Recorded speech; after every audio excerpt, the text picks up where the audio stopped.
they cheer here in the arena. Let's cheer for him again, folks. From our VP hometown, Middletown High School Marching Band.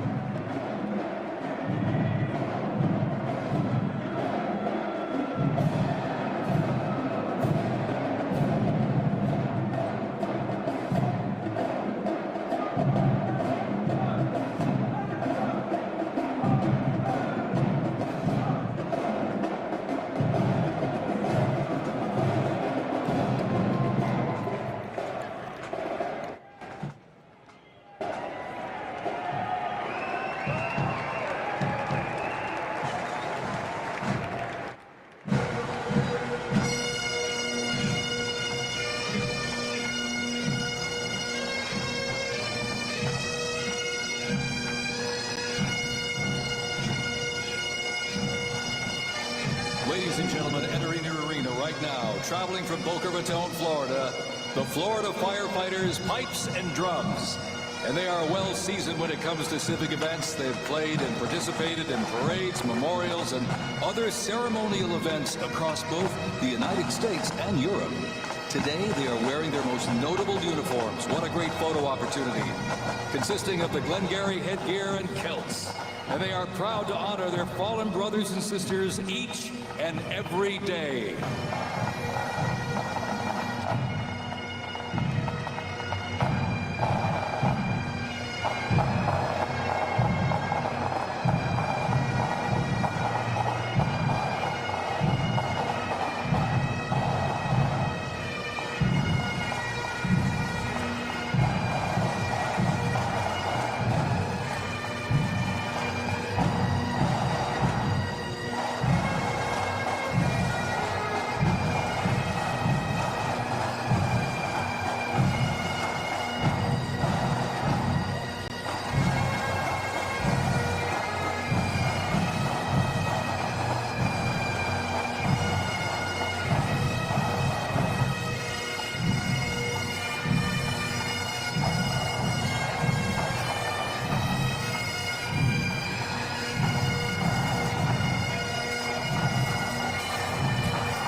And as the Florida Firefighters Pipes and Drums leave the arena, we keep the rhythm and the drums going. Please welcome the Stewart's Creek High School Marching Band.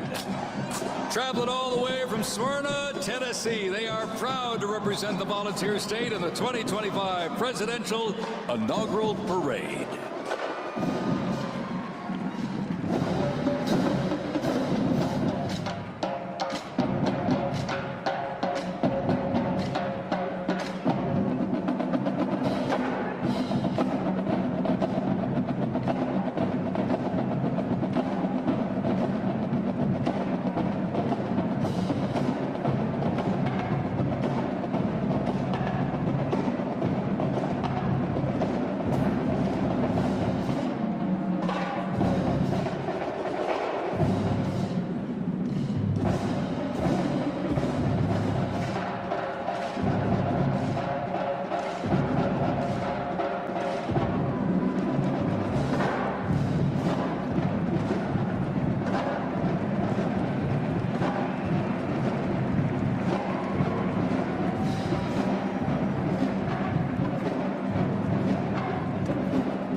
as the beat of the drums continues. Established in 2013, that band has rapidly become one of Tennessee's premier high school music programs.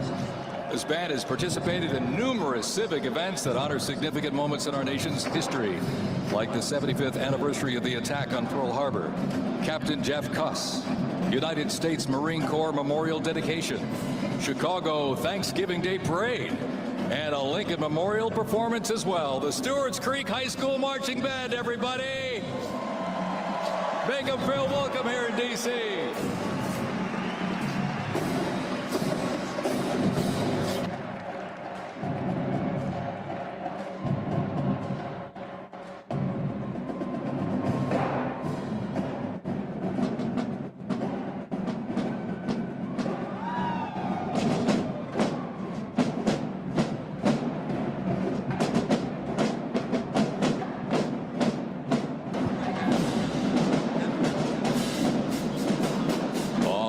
Ladies and gentlemen, now welcoming the Mississippi Valley State University Band. They're traveling all the way from Edabita, Mississippi. Look at this, gang. This is the Mean Green Marching Machine. They are proud to represent historically black colleges and universities at the 60th Presidential Inauguration.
we're counting close to 300 from the Mississippi Valley State University Band.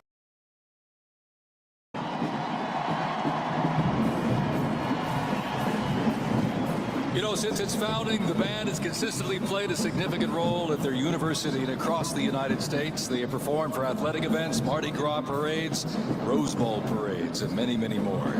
The Mississippi Valley State University Band takes great pride in presenting culturally diverse presentations for students, faculty, and the surrounding Mississippi communities. Take a look at that brass out there. Woo! That's just part of the big green marching machine. The Mean Green Marching Machine from Inauguration, Mississippi, ladies and gentlemen.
Ladies and gentlemen, please welcome our new special envoy to the Middle East, Steve Witkoff.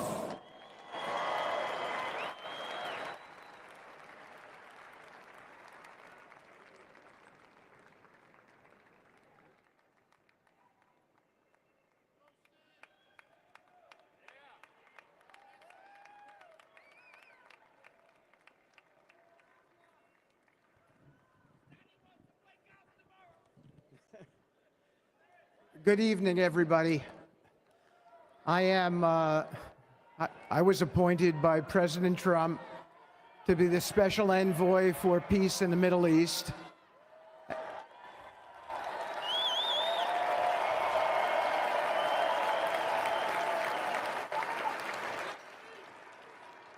And I'd like to describe to you some of the things we're doing and how it informs on President Trump's policies.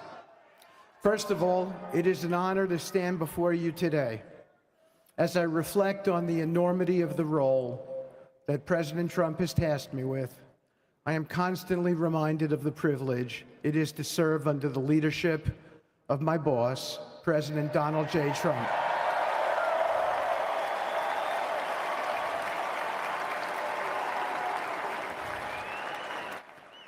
His presidency has provided a clear, bold vision for the Middle East, and it is this vision that guides every step I take in the mission. President Trump's leadership has redefined what is possible in the pursuit of progress and stability in the Middle East. His decisive, pragmatic approach ensures that even the most entrenched conflicts are met with fresh perspectives and innovative strategies. His policies have already delivered remarkable successes, such as yesterday's release of hostages in Gaza.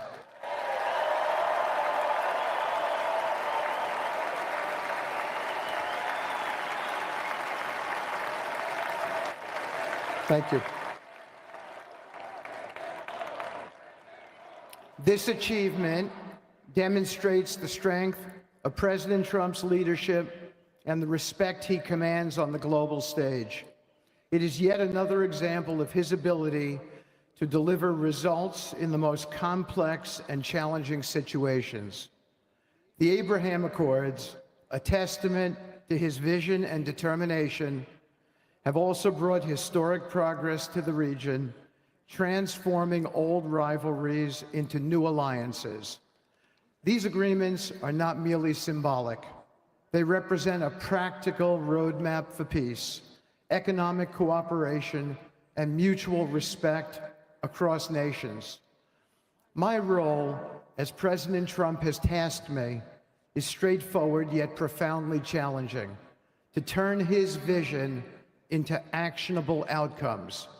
He sets the agenda, he lays the framework, and he inspires people like me into bold action.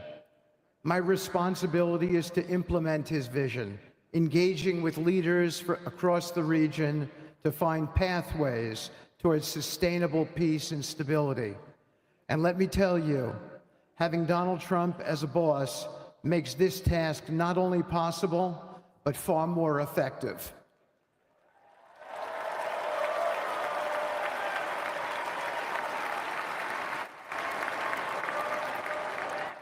President Trump's reputation as a leader who delivers results resonates far beyond Washington.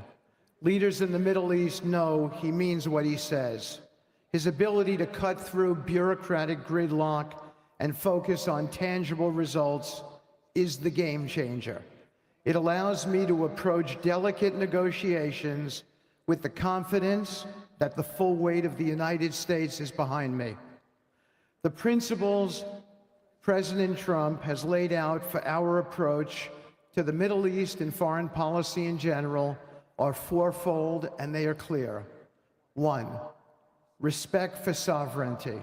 Every nation deserves the right to determine its own destiny, free from the interference of external powers. 2, economic prosperity as a bridge to stability. Through economic partnerships and investment, we can build a foundation for cooperation that transcends historical grievances. 3, courageous diplomacy. Real progress requires difficult conversations and bold decisions, and it is through these that trust is built and maintained. And finally, 4, reciprocity and accountability. The United States requires reciprocal actions from our partners. We are done carrying the financial burden for nations that are unwilling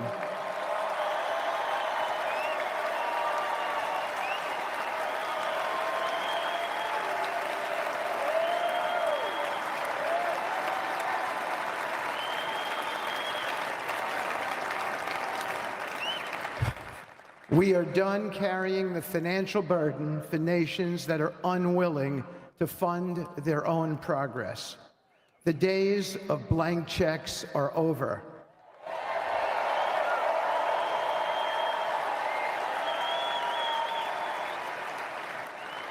Partnerships under President Trump's leadership must be equitable, and contributions must reflect shared commitments to our goals. In my work, I've seen firsthand how these principles resonate. They provide a foundation that transcends politics and speaks to the shared humanity of all people in a region. Leaders across the Middle East recognized that this Trump administration is serious about results, not symbolic gestures, but real, meaningful progress that improves lives. Thank you.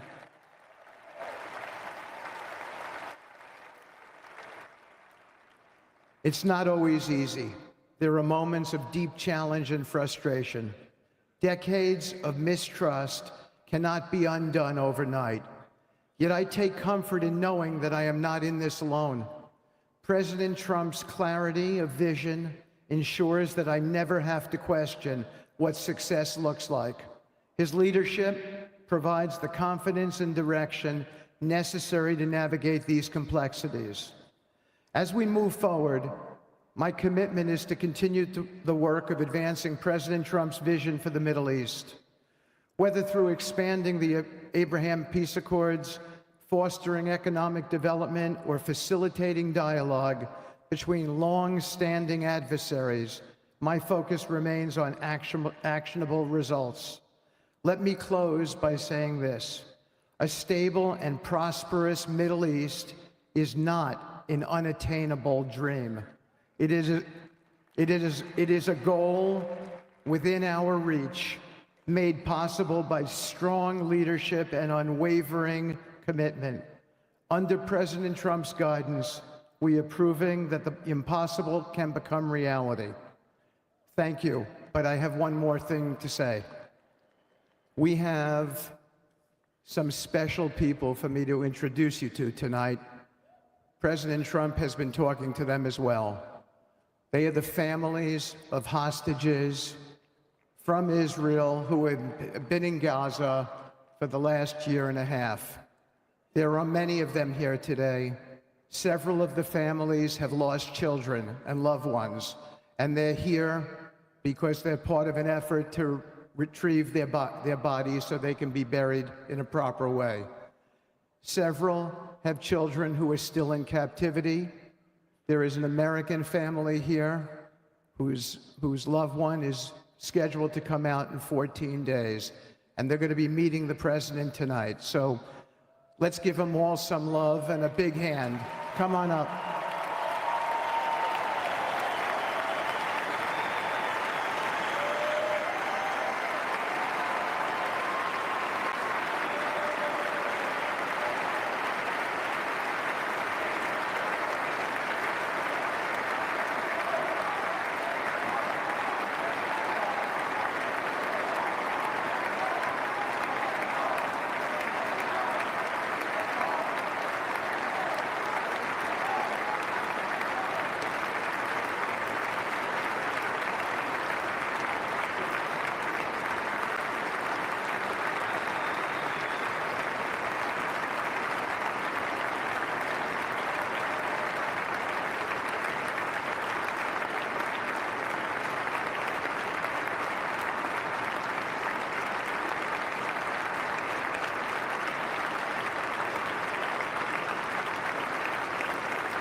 bring them home.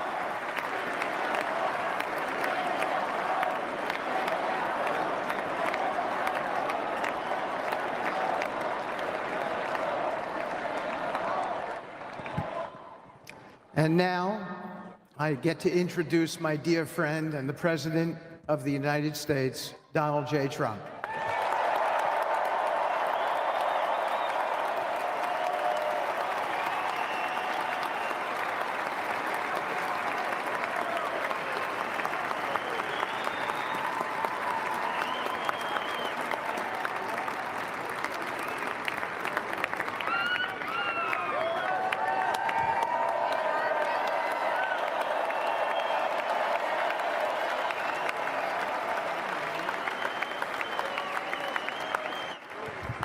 Thank you very much, everybody. Appreciate it. Thank you.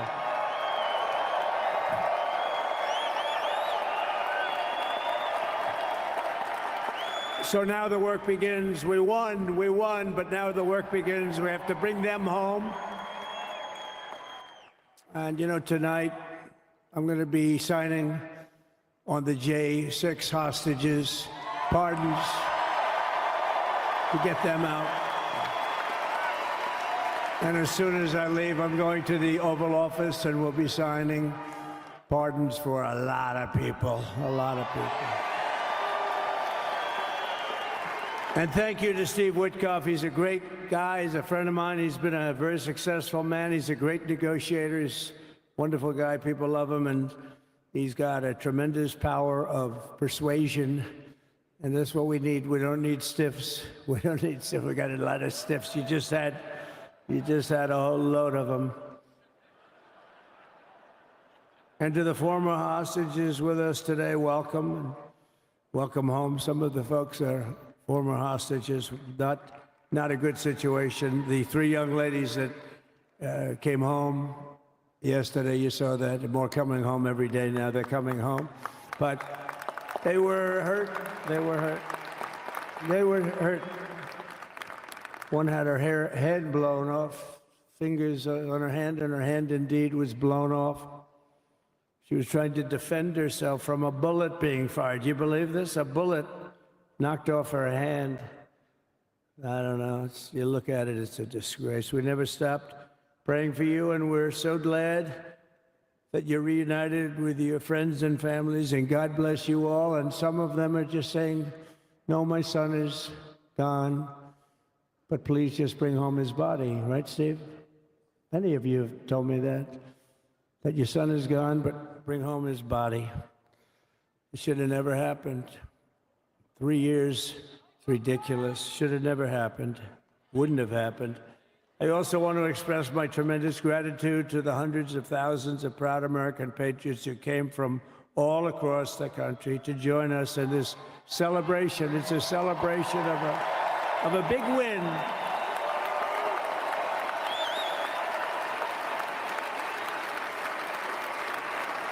And you're witnessing the dawn of the golden age of America. That's what it's going to be. We're bringing it back. We're going to bring it back fast. We're going to bring it back fast. Let us also thank the incredible service members, National Guardsmen, police, Secret Service, and law enforcement personnel who are keeping us all safe, even though, and they are great people. New York's finest. I grew up with New York's finest, and we got to give them their authority back. You won't have any crime.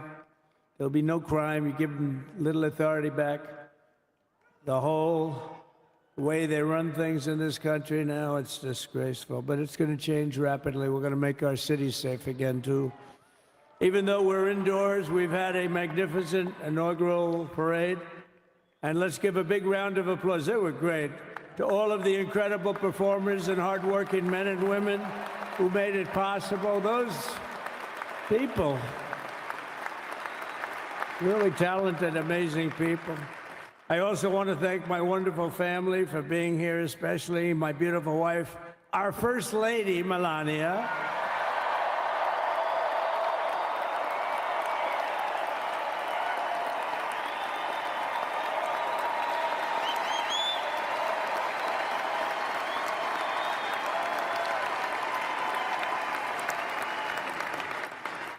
They love our First Lady. And also, JD. How good has JD been?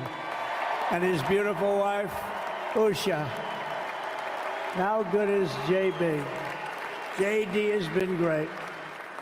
He's another good negotiator, Steve. He's a great negotiator, too. We need negotiators in this country. But so many of the people on the stage behind, not only family members, as an example, Lara Trump, the wife of Eric. She was the head of the Republican Party, along with my friend Michael. Stand up, the two of you. What a job. What a job they did. They worked so hard. They knew they'd be rigging, but they said, we're going to make it too big to rig, and we did. We made it too big to rig. We won every swing state by a lot. We won the popular vote by millions and millions of votes. We won the whole ball of wax. And now we're going to go and drill, baby, drill, and do all the things that we've wanted to do and bring your costs down, your prices down, and make our country safe. So thank you very much, Michael. Thank you very much. What a job you've done, Michael. I'm never moving you, you know. He was thinking about getting a nice job in the administration. I said, no, I'm leaving you right where you are. You've done a very good job. We're not moving you, Michael. I'm sorry. Anyway, thank you very much. Appreciate it. Appreciate it very much.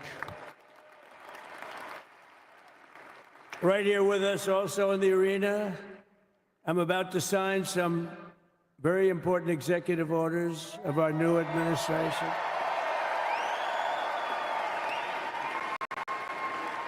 Hey, Don, will you stand up, please? Don is another one. How about Don? This guy.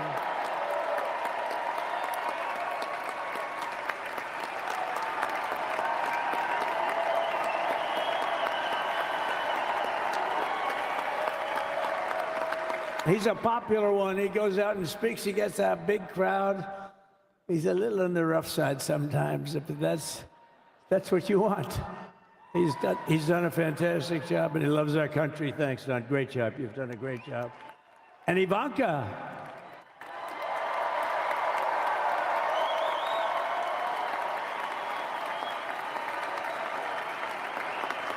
And, you know, Jared negotiated the Abraham Accords, which are the biggest deal made in the Middle East in many, many years, and it's really something. Jared, stand up, Jared. The Abraham Accords.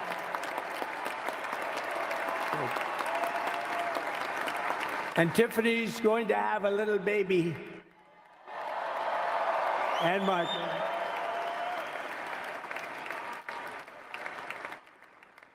And then I have a very tall son named Barron. Has anyone ever heard of him?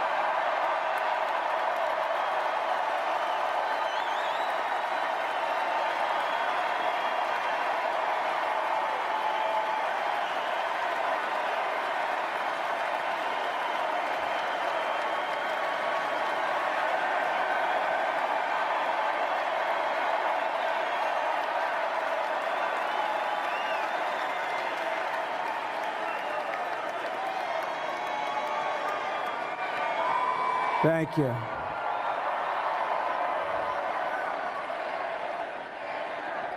He knew the youth vote. You know, we won the youth vote by 36 points. And he was saying, Dad, you got to go out and do this one or that one. And we did a lot of them. And he respects them all. He understood them very well. And he said, Dad, you got to go out, do Joe Rogan, do all these guys. And we did. We did. And Joe Rogan was great. They were all great, right? Aaron, they were all good. He understood the market. Another famous one, how about Kai? Stand up, Kai.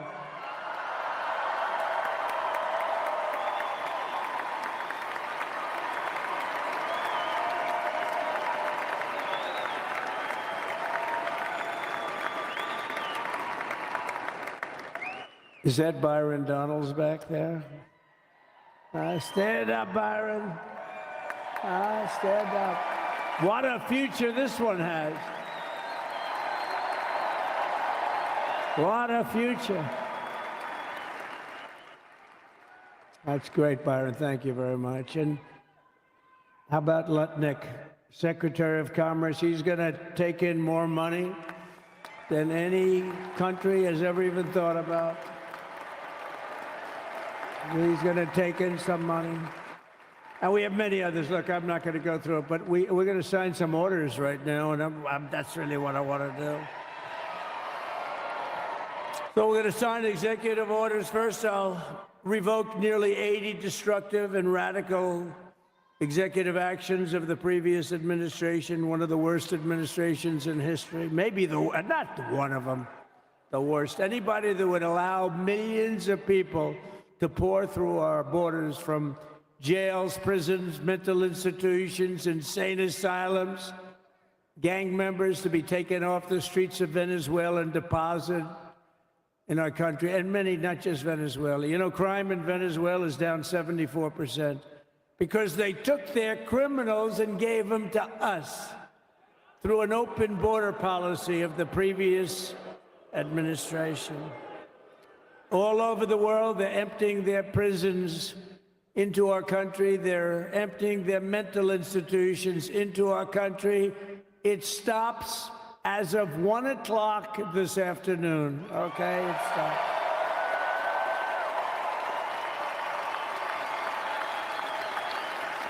So I'm revoking nearly 80 destructive, radical executive actions of the previous administration. They'll all be null and void within about, what, 5 minutes? Is that them over there? 5 minutes? And next, to gain immediate control of the vast federal, out-of-control bureaucracy, I will implement an immediate regulation freeze, which will stop Biden bureaucrats from continuing to regulate. Most of those bureaucrats are being fired. They're gone.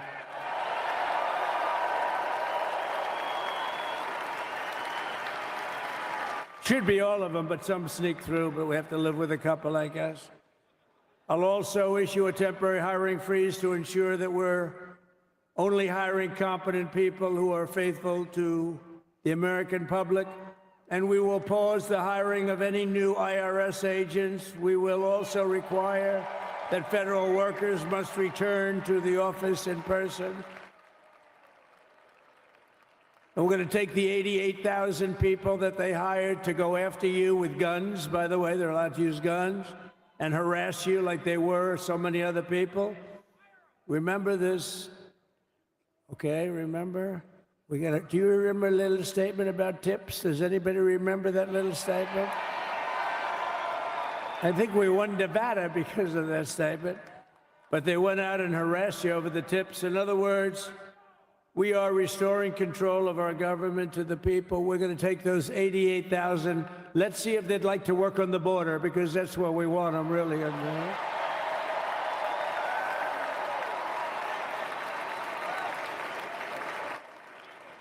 So we're going to have no tax on tips, right? No tax on tips.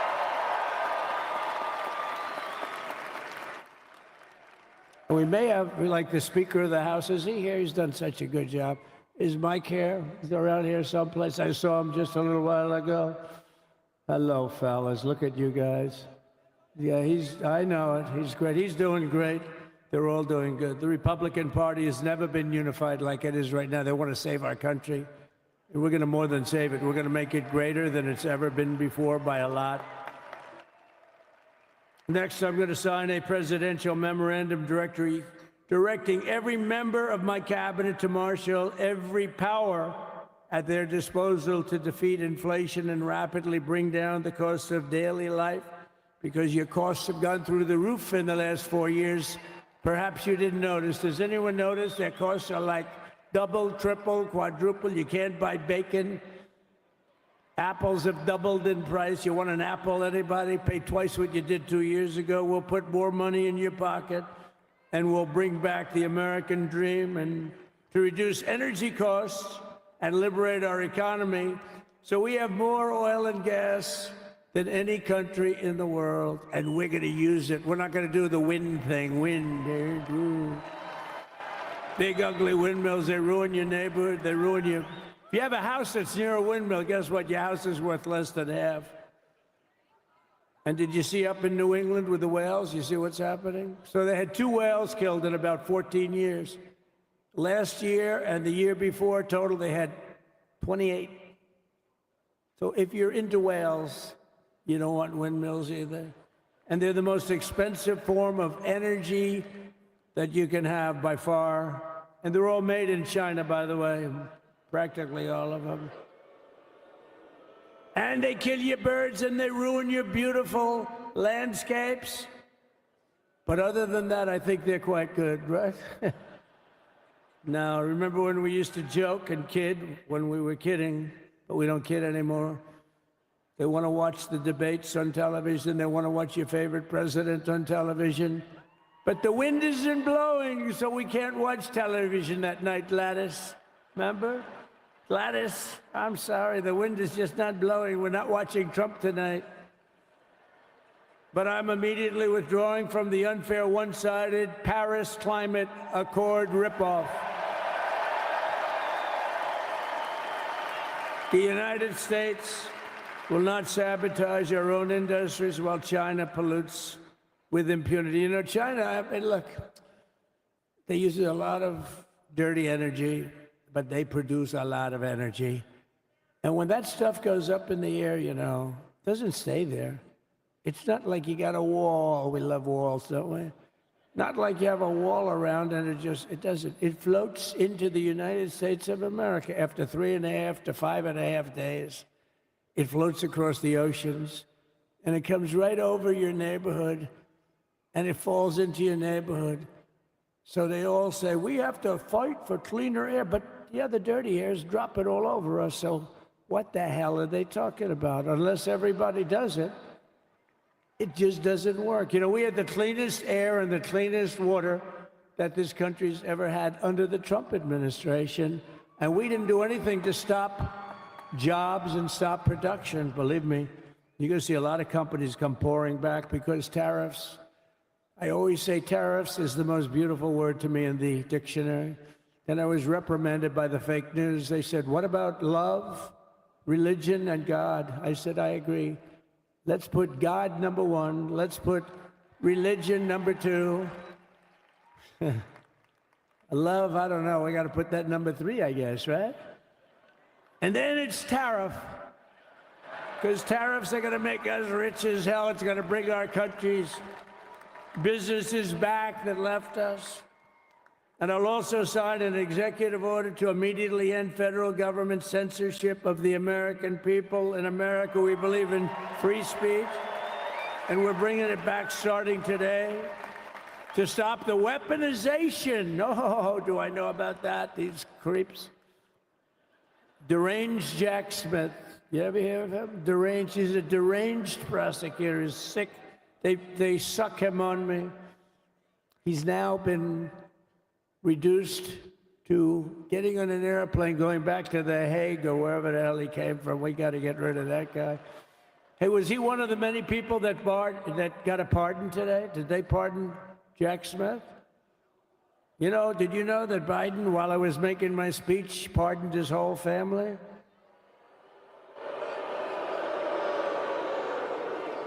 The brother, the whole deal was pardoned. Can you imagine that? While I was making my speech. Did everybody hear my speech? Did you like my speech?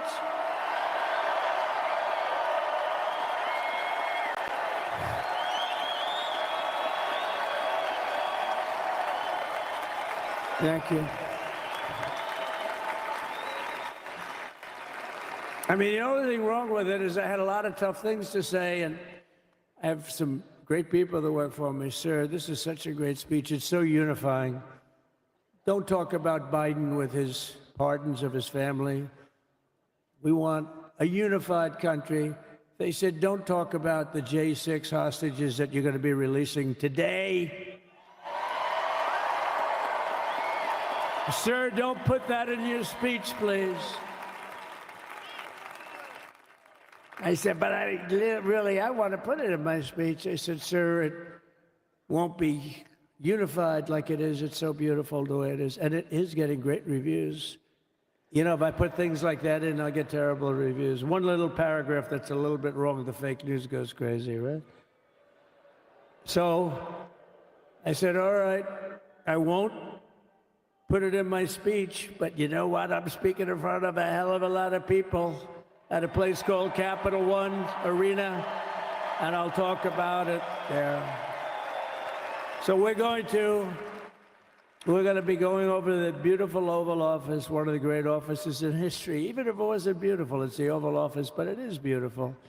And we love the Oval Office. It all starts with the wars start and end there.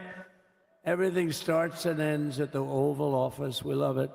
But we're going to go to the Oval Office. We're going to release our great hostages that didn't do, for the most part, they didn't do stuff wrong. You take a look at what went on, and look what happens in other parts of the country. In Portland, where they kill people, they destroy the city. Nothing happens to them.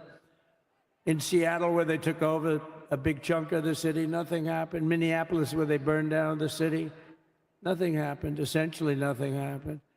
All they want to do is go after the J6 hostages.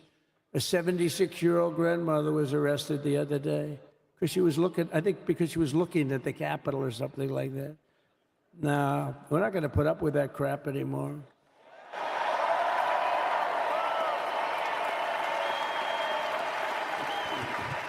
And to stop the weaponization of law enforcement, I've been investigated more than any human being in the world. I believe I have the all-time record. Every day a subpoena. Every single day would get subpoenas. I was more than any person. Alphonse Capone, remember I used to talk about it? Now, Alphonse Capone, Scarface, he was a pretty rough guy. He was investigated about 1/100th what Trump was investigated. My father's looking down at me, my mother, how the hell did this happen? You know what it is? They investigated their political opponent, the opponent of Biden, and then ultimately Kamala. Has anyone ever heard of Kamala?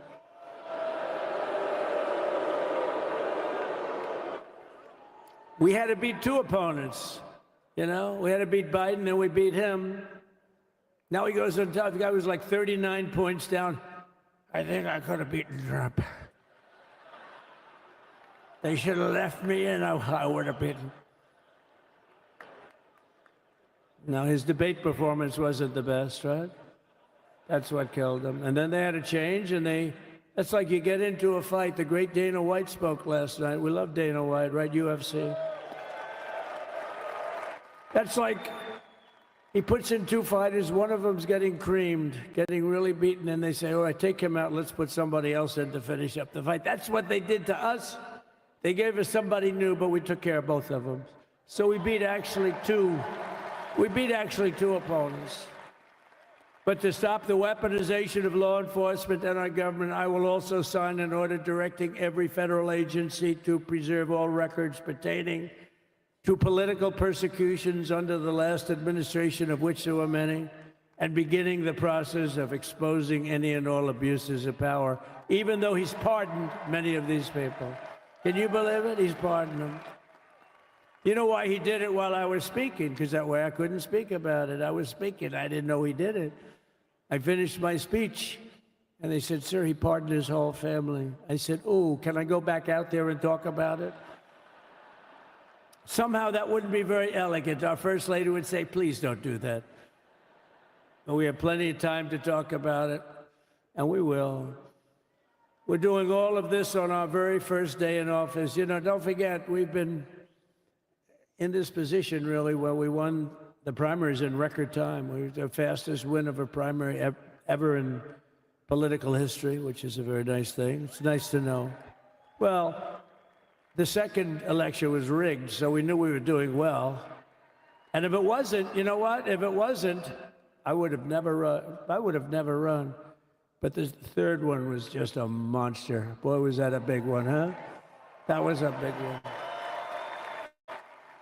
On the second one, we got like 10 or 12 million votes more than the first one. How about that? We did great on the first one. We did much better on the second one. But man, did we do well on the third one. So we're gonna have some fun. It's very simple. We're gonna make our country great. We're gonna make our country great again. We're gonna make America great again. How good a name is MAGA, though, right? You know? I was going to say, keep America great, but unfortunately it wasn't great. Can't say keep it great. It will be great again, but CAG, keep America great, CAG, I don't think it's ever going to replace MAGA. Does anybody like CAG? I don't think so. Never replacing MAGA. Nothing will ever replace MAGA. MAGA was the most successful political operation, political movement in the history of our country, maybe in the history of the world. Let's see what happens, because we're not finished yet. We're not finished yet. We got a long way to go. But we're doing this on the very first day in office, and in just a few moments, I'm not only signing the release of the J6 hostages, I'm signing other things that you're going to love. Oh, you're going to be happy reading newspapers tomorrow and the next day and the next day and the next day. So I just want to thank, I mean, look at this place. It's full to the rafters. You don't have any. Look at those people.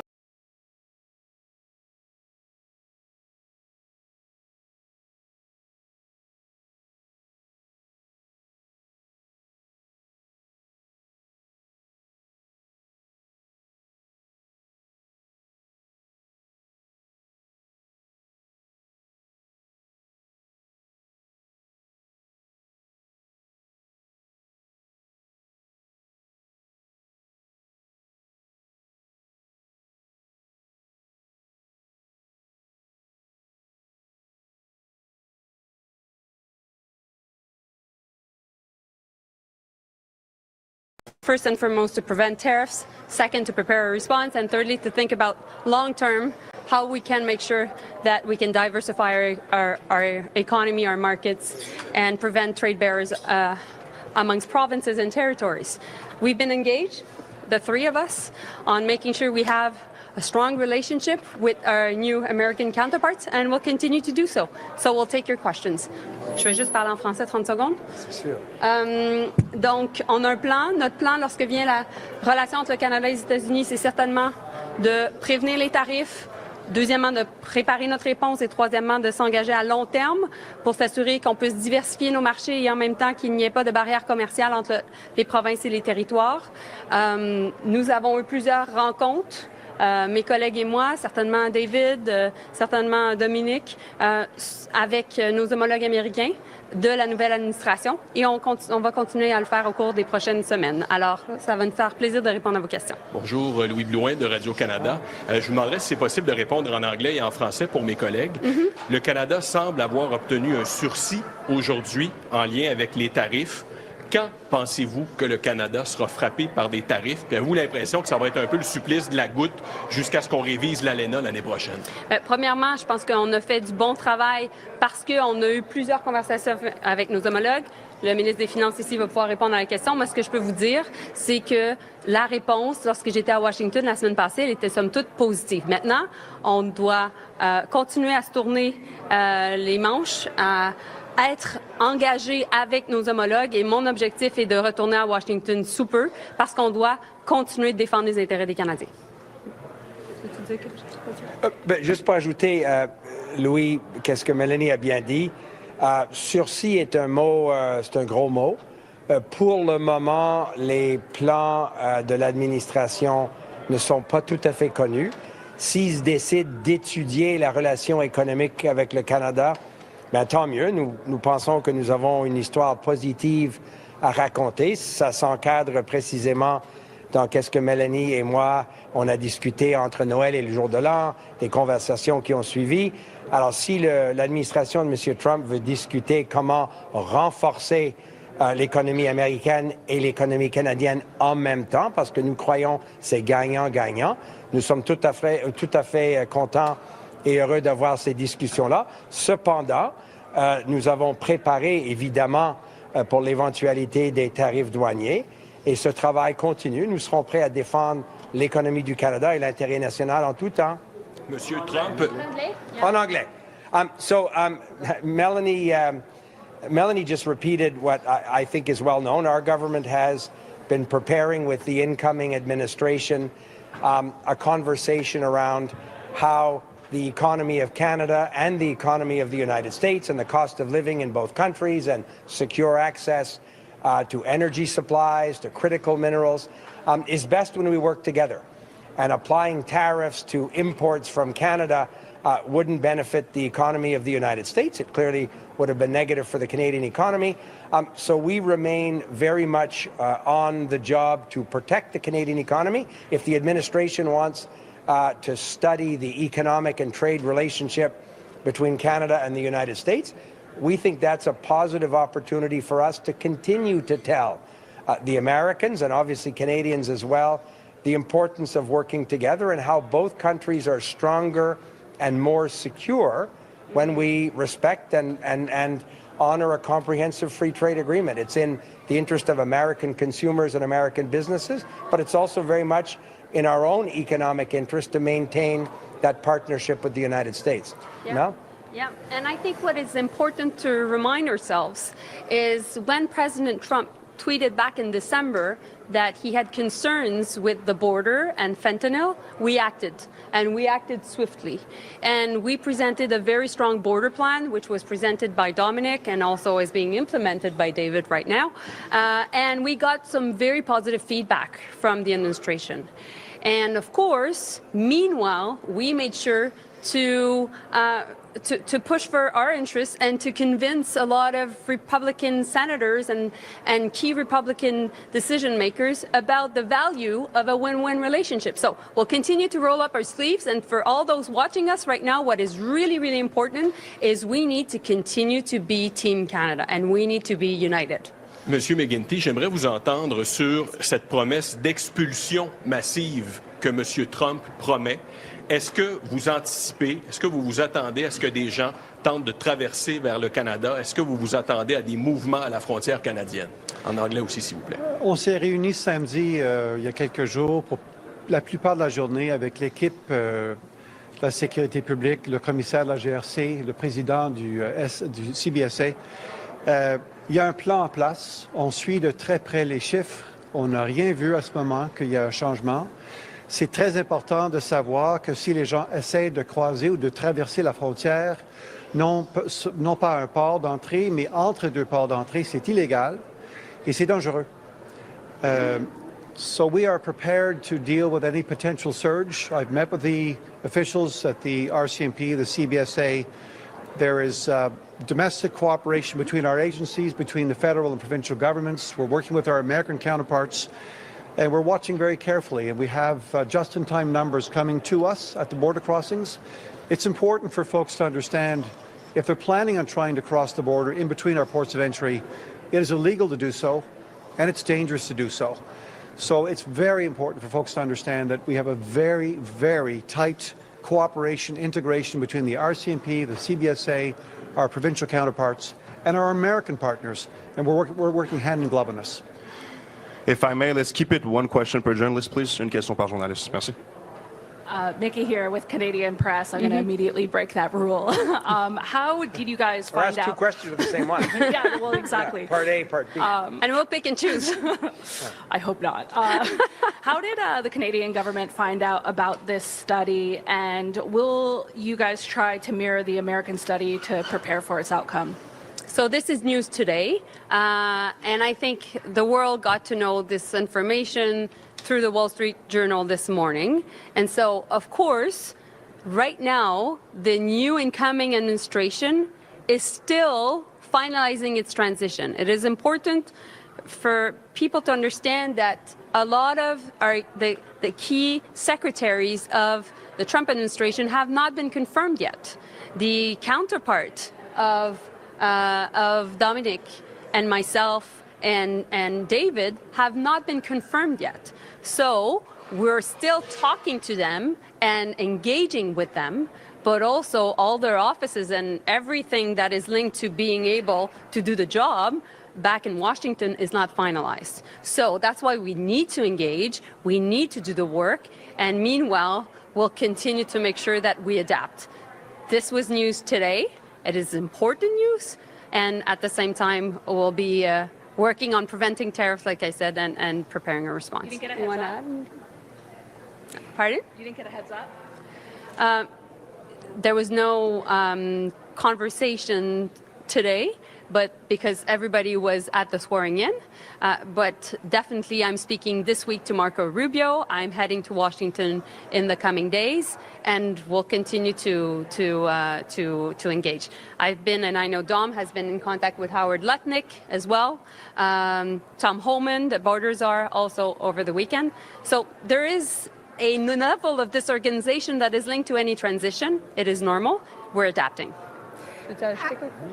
Ashley Burke, CBC News.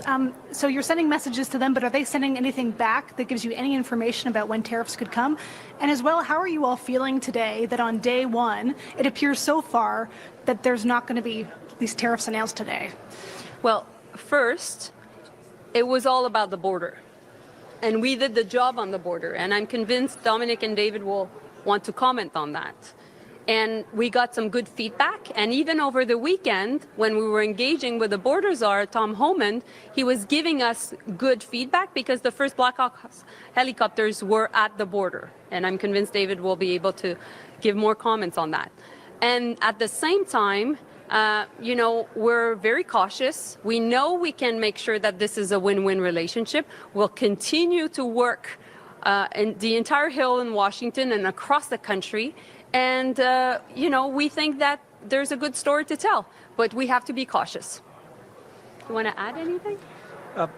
I'd simply say I think the level of cooperation between Canadian and American border officials is very, very close. We continue to make progress. In Canada, we've we've obtained a number of Black Hawk helicopters, which will make a big difference. We have mobile radar systems coming in that we're using in conjunction with our American colleagues. We've procured 60 new drones, which are actually made in the United States, from the United States, which are in keeping with their national security and our national security concerns. We've aligned our opening hours in terms of our border crossings. It's a very important issue. We've gotten rid of the notion of flagpoling, where people could go down around the border and come right back into our Canadian ports of entry. That saved 8,000 days of work for our border officers here in the United States. I think it's important for Canadians and Americans both to remember this. We have a very strong border, and what we're doing is making it stronger. Stronger for Canada and stronger for the United States. Because frankly, the antidote to lose-lose is win-win. And this is very much about winning. And I think our American counterparts now have understood, on the border at least, there's very little daylight between us domestically and very little daylight between us and the United States. Yep. Feeling very good. I think we're working hard, anticipating more work. Managing this relationship is going to be important. This is President Trump's first day in office. It's an important day for him and his administration, and we will govern ourselves accordingly. On se sent, je pense, prêt à continuer nos négociations et notre travail avec les États-Unis. Nos collègues américains ont évidemment beaucoup à partager avec nous. Ça va prendre un peu de temps, mais on est là, on est prêt, nos équipes sont en place et je pense qu'on est encouragés. Si vous me posez la question comment je me sens motivée. Parce qu'il va falloir continuer à tourner ses manches puis faire en sorte justement de défendre nos intérêts. So I feel motivated because I think it's really, really important that we continue to roll up our sleeves and make sure that we defend Canadians' interests. You want to say? How do you feel, Dominic? I feel great. I'm looking forward to the next question. Ministers, you're gathering here for a cabinet meeting with really no more information today than you had yesterday about what the plan was from Donald Trump in terms of trade tariffs and what the impact is going to be for Canada. So how do you go about developing a plan when you still don't have that information from your counterparts in the U.S.? Well, the thing is we've been doing the work to prevent tariffs.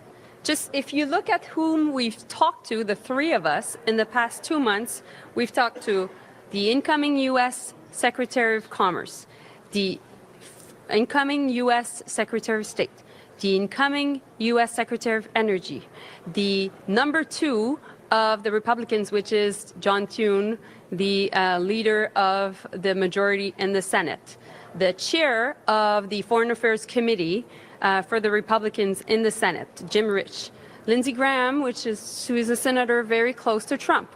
We've been also engaged with the border czar, which is Tom Homan. We've been in contact with so many different key Republican leaders. We've been also in contact with key Democrats. Jonathan Wilkinson, the Minister also of Energy, has been working the Hill last week as well. So we're acting as Team Canada, and we'll continue to advocate for a win-win relationship and meanwhile defend Canada's interests. This will be the last question, please. Thank you. Juste un petit suivi parce qu'on peut beaucoup de français. Vas-y. Et je vais y aller avec ma Vas-y, question. On a, si possible, juste clarifier, c'est quoi qui est nouveau dans la préparation du Canada aujourd'hui en termes de contre-tarifs? Et ma question était plutôt sur la tarification du carbone. Tout à l'heure, on parlait à M. Guilbeault qui disait, on lui posait des questions évidemment sur la course au leadership et les différents points de vue qu'on entend jusqu'à présent sur la tarification du carbone. Et il nous répondait que M. Poilievre a dit des mensonges sur la tarification du carbone et que les gens, donc, ne l'appuient pas. Donc, est-ce que M. Poilievre a une incidence sur la course à la chefferie du Parti libéral du Canada et les débats sur la tarification du carbone? Donc, ta première question, c'est quoi encore? Excuse-moi, Amélie. Juste qu'est-ce qui est nouveau aujourd'hui dans la préparation du Canada? Qu'est-ce qui change? Notre plan est le même. On doit prévenir les tarifs. On a fait le travail justement pour prévenir les tarifs avec une série d'interlocuteurs. On va continuer à le faire, nous trois et Jonathan Wilkinson en plus. François-Philippe Champagne et Mary Ng sont à Washington présentement. On agit vraiment comme une équipe, premièrement. Deuxièmement, ce qu'on fait, c'est que on va continuer à préparer notre réponse, puis en fait, Dominique peut vous répondre là-dessus. Puis finalement, sur la question de la campagne au leadership, moi, j'ai fait connaître mon point de vue, mais présentement, ce qui nous unit ici, c'est vraiment de travailler sur la relation avec les États-Unis parce qu'elle est existentielle. La menace de tarif est toujours présente. Elle a lieu au moment où on se parle. Et donc, on va se concentrer avec le premier ministre pour faire en sorte de protéger les intérêts des Canadiens. Sur la tarification du carbone. Mais ma question est sur la tarification du carbone. So I've said, on that, in terms of our plan, we'll continue to make sure that we're ready. We'll continue to work the Hill in Washington, across the country as well. And finally, as for the leadership rate, I've made my views clear. And at the same time, we're here to talk about the very, real threat of tariffs from Donald Trump against Canadians and Canada. And in that sense, we're united as Team Canada, and we'll be working with the Prime Minister a bit later this afternoon to make sure that we have a strong response. That was the last question. C'était la dernière question, à moins qu'un ministre veuille dire quelque chose. Merci. Pour l'instant, il n'y a pas de tarif. Ouais. Comment est-ce que vous réagissez par rapport à ça? Ouais, c'est bonne nouvelle, mais nous avons travaillé très fort pour discuter avec les Américains. J'étais à Washington hier, la semaine dernière, et bien sûr, nous allons continuer de faire les conversations pour assurer qu'il n'y a pas les tarifs à l'avenir. Puis le fait que Donald Trump dise qu'il veut que les États-Unis aient plus d'indépendance énergétique, est-ce que vous pensez que ça pourrait enlever un levier du Canada? Parce que c'est sûr qu'en ce moment, les États-Unis dépendent beaucoup de notre pétrole. Mais s'ils deviennent plus indépendants énergétiquement, est-ce que ça pourrait nous donner moins de poids face aux États-Unis, like less leverage? Non, je crois qu'il y a beaucoup de choses que nous pouvons faire ensemble. J'ai discuté la semaine dernière une idée d'avoir un partenariat pour l'énergie et les minéraux critiques. Mais bien sûr, les Américains peuvent exporter plus de pétrole, mais les raffineries qui existent dans l'Ouest et dans le Golfe utilisent le pétrole du Canada parce qu'il est lourd, pas légère, et la raffinerie ne peut pas utiliser le pétrole des États-Unis. So, on peut travailler ensemble pour assurer qu'il y a un bon partenariat dans le secteur d'énergie, pas seulement pétrole, l'électricité et les autres choses, mais je crois qu'il n'y a pas une très grave chose pour le Canada. Any sense of relief what we're hearing from Donald Trump on his first day? Well, look, I mean, I think everybody was concerned about the idea of tariffs. I think we have spent a lot of time working to try to ensure that those in the administration and elsewhere in Washington, I met with many senators and congresspeople last week, as well as American business, understand that tariffs would actually hurt both countries and that there's a lot more that we can do. So I think today was actually a step forward, and now we need to go back and continue to have conversations about how we work together more effectively going forward. So. Monsieur Wilkinson, qu'est-ce que ça veut dire pour le Canada, le fait que le président Trump, désormais, veut enlever les subventions, veut enlever le IRA? Qu'est-ce que ça veut dire pour nous au Canada et pour nos entreprises qui sont basées ici? Mais bien sûr, nous devons prendre le temps pour voir exactement qu'est-ce qu'il va faire. Mais ici, nous allons continuer de combattre le changement climatique et de construire une économie qui va être prospère dans une économie qui doit être un faible émission de carbone. Mais bien sûr, nous devons voir exactement qu'est-ce qu'il fait avant nous prenons les décisions. Mais merci beaucoup. So we need to see what he is actually going to do with respect to the Inflation Reduction Act and some of the key elements of it. But I would say that we have spent a lot of time thinking about the issue of climate change and how do you build an economy that in the world as a whole is going to be competitive. We will continue to do that, but we have to be thoughtful about ensuring that we are taking into account what's happening in the United States. I would also say that the federal government in the United States is not the only actor. We've done an enormous amount of work with states like California, even during the first Trump administration, and we expect we will continue to do that. So thank you. I actually have to go and do as it happens now, so I got to go. But how unpredictable is Donald Trump? How unpredictable is he? Well, I mean, we have experience with the president from the first 4 years. He certainly has some very strongly held views. At times, it's difficult to know exactly what he's going to do. But that's something that we as a government have had significant experience with, and I think we will just continue to work in the same way that we did for the first period.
and 426 on the West Coast. My name is Josh Breslow, and I'm here till very early in the morning to bring you all of your top stories and live events from across the country and the world. And of course, the big story that we are following all throughout today is the inauguration of President Donald Trump and, of course, all of those inaugural balls that are expected to get underway. There are 3 of them will take place here in just a few minutes, and we expect that we are going to hear some of those big-time performances from folks like Nelly and the Village People, also Jason Aldean. Want to pop up this live image for you right here. As you can see, the stage is set for the Liberty Ball, and there's also the Commander-in-Chief Ball as well as the Starlight Ball. We should, in theory, have cameras all inside these different events, and we can definitely bring you the performances. And President Trump is expected to make remarks at each and every one of these stops. Again, you can watch it all unfold right here on Live Now from Fox in a matter of moments. Again, this is a live look inside the Liberty Ball, and as you can see on your screen, folks are gathered near the stage, and they are waiting for this to begin. It was actually scheduled to begin around 7 p.m. Eastern time, but if you have been watching us throughout the day, there has been so much going on that they're running just a little bit behind schedule. There's no updated time on when this will start, but again, we will make sure to bring that update to you as soon as we get it, and you can watch it all here in a matter of moments. We are going to check in with our Fox 5 DC team here as they begin a live look at everything inauguration. Let's pop up the audio and listen in. The bill would authorize a casino to be built in Fairfax County to measure the second attempt by its advocates. It all comes as opponents of the proposed legislation plan on lobbying in Richmond against the plans. A call for unity at an MLK Day event in D.C. today, a message to the current Trump administration that people will not be silent. Buses of people from up and down the East Coast were here for this event. Those who came told Fox 5 Dr. King is front and center in their mind today. A number of people say they will fight for justice for the next 4 years. All right, the Washington Commanders 1 win away from going to the Super Bowl. They stunned the #1 seed Detroit Lions. All right, it looks like they have gone into some other news. They are going to have more of their live reporters out there in a matter of minutes, so we'll make sure to bring that to you as it does begin. In the meantime, we've had a chance to speak with a lot of different folks today, and that includes some of the lawmakers who were there as the inauguration did happen. They were right there in the room with President Donald Trump. I want to pop up the audio here and listen to one of those.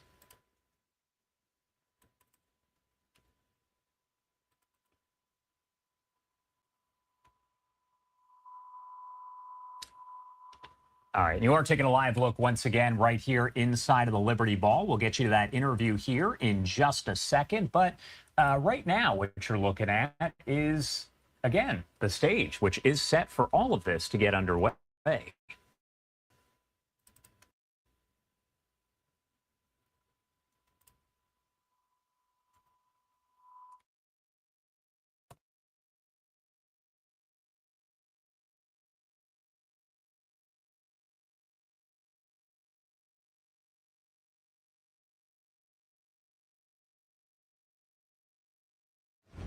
All right, those are just some of the videos from earlier today as country legend Lee Greenwood performed his hit song, God Bless the USA, for a very...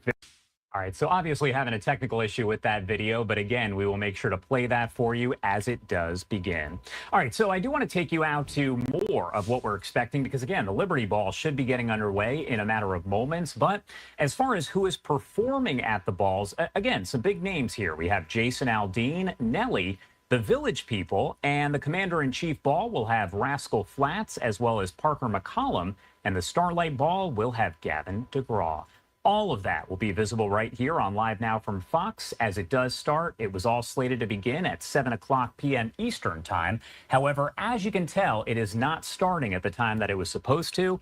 But again, we'll make sure to bring it to you as it does start in a matter of moments. Do have to head to a quick 2-minute commercial break, but a lot more coverage in just a second.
And we continue our coverage as Donald J. Trump is sworn in as the 47th President of the United States of America.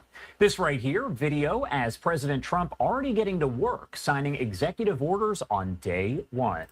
I want to show these photos for you right here, posted on X by newly sworn-in Congressman Mike Kennedy, a Republican from Utah, showing him at the inauguration. You can see how close he was able to get. Congressman Kennedy joining us now to discuss all of it. Thank you so much for taking the time to be here with us today. Great to be with you, Josh, and your viewers. Thanks so much for having me.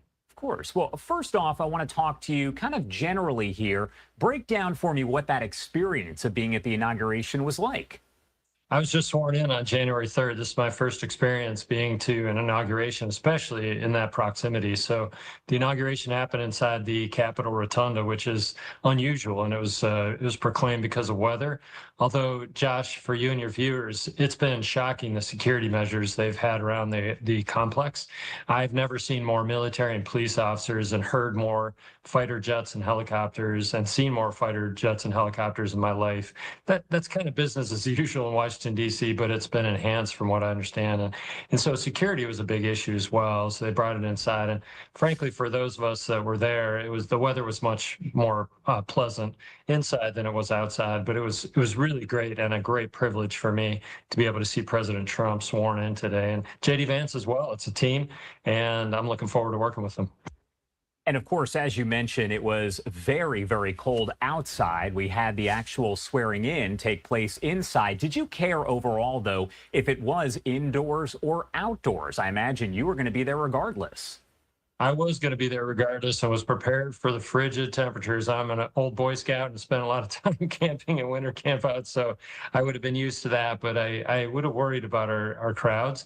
President Trump is a man of the people, and I know he wanted to see all of the people, and he actually mentioned that. He did the inauguration, and then he went down to the Capitol Visitor Center and met with other people, the spouses and other dignitaries, and he mentioned that he was really glad to be able to see them and wished he could have seen more of the people, but the reality is with the weather and with the safety concerns that we had to bring it back inside. But I'll tell you, for my part, Josh, it was a great privilege to be there. It's the greatest comeback in United States political history, and we've got a lot of work to do. And I'm honored to join President Trump and move forward on the aggressive agenda that he and our leadership have put forward. This is probably a difficult question to answer, but what would you say is one of, if not the most memorable moments of today? Again, we're talking hours upon hours. You have had a very busy day. So many people have there in D.C. What is maybe one of the most memorable, if not the most memorable moments? I was so impressed to see President Trump outline that agenda. Many times as he talks, there are many different things that he'll talk about, but he talked about securing our border and making sure that the Trump tax cuts are put forward again, that we're going to make sure that we have illegal immigration under control, and that these felons that have committed crimes and even killed our citizens, they will be deported, that we're going to put national security at the top of the list. I was actually so amazed and impressed. He's going to send actually military to the border, which a country without a border is no country, as Ronald Reagan is famous for saying. And we need to protect and preserve our borders. And in addition, I was sitting right next to a representative from Alaska, and when President Trump was talking about enhancing our energy infrastructure and drill, baby, drill, is as an energy rich state that Utah is, and the Alaskan representative, they've got a lot of energy as well. We are going to not only reduce costs for our American citizens, but we're going to ship our products, oil and natural gas, all over the world, enhancing our economy, which is thrilling to hear about. I have to also ask, because you had every living president that was there in one room. You saw, obviously, Trump speaking with Biden. It didn't really matter about party as everyone was walking in. So what did it mean to you to see Republicans, Democrats applauding there and cheering as Trump was sworn in? I particularly paid attention to that. We had an opening prayer from 2 people and a closing prayer from 3 individuals. And I was impressed to see my Democrat and Republican colleagues on the House and Senate side. Everybody stood. And when President Trump finished his inaugural address, by saying, God bless America, everybody applauded. I took note of that all around the room. And I'll just say, Josh, this is the United States of America, the greatest country in the history of the planet. And for us to unite, we certainly have disagreements. We have things that we have a difficult time finding agreement on, but there are many things that unite us. And when it comes to protecting our borders and making sure that people that are committing crimes and terrorists that are in our country that's not a partisan issue. We need to unite together and move things forward for the safety and financial security of our citizens. And my last question for you here, as we talk about, the next few days, the next few weeks and years, what do you want to see happen? What are you hopeful for in the coming days, weeks, and years? Well, on the House side, it's been very clear. Speaker Johnson and Majority Leader Scalise, they've been preparing for months on this reconciliation, which is a complicated thing to explain at this point. But reconciliation, they've been working for months with the committees on the Hill and nicely with the Senate majority that we have on the Republican side. Senate President Thune, as well as the Speaker Johnson, and now the White House, we're all on the same page, which unlike 2017, where it took us several months to get organized, we are organized and ready to go, and we've been preparing for months. So I'm really thrilled to be part of that team and looking forward to the various things that we can get accomplished even in the first 100 days. All right, Congressman Mike Kennedy, thank you so much for taking the time to join us here. Anything you want to add before I let you go? Josh, I'm just grateful to serve the good people of Utah and the United States of America. And just know, in my heart, I was the only one in the Capitol Rotunda that was able to be there. I represent 850,000 people. I wish I could have brought them all into that place to see that setting. It was a sacred event. I could feel the potency of the people that were with me, and I'll never forget. That's what we're there for, is the people of the United States of America. For my Congressional District 3 in Utah, let's go get them. All right, Congressman, thank you again for taking the time to join us. We appreciate it. My pleasure. Thanks for having me on.